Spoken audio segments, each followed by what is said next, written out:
রহমানির রহিম। আমি হাজী মোহাম্মদ শহীদ সরকার, সোনারগাঁও থানা বিএনপির সহ সাধারণ সম্পাদক।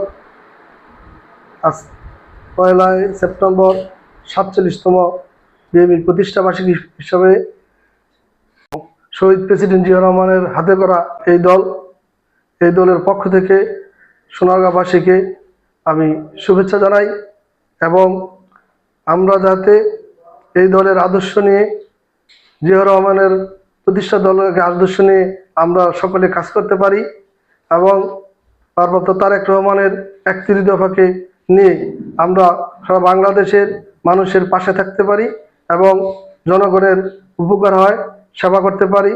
এই আশা করে রেখে আমি সোনারগাঁওবাসীকে 47তম প্রতিষ্ঠাবার্ষিকী উপলক্ষে সোনারগাঁওবাসীকে আমরা সকলে কাজ করব। আগামীকাল 1 সেপ্টেম্বর 47তম প্রতিষ্ঠাবার্ষিকী সকলকে শুভেচ্ছা জানাই এবং সকলকে অংশগ্রহণ করে এই সোনারগাঁওবাসী এবং সারা বাংলাদেশের মানুষের পাশে থেকে বিএনপির নেতাকর্মী যাতে শান্তিপূর্ণভাবে চলতে পারে, দেশের উন্নতি করতে পারে, এই আশা রেখে সকলকে ধন্যবাদ জানাচ্ছি। আসসালামু আলাইকুম।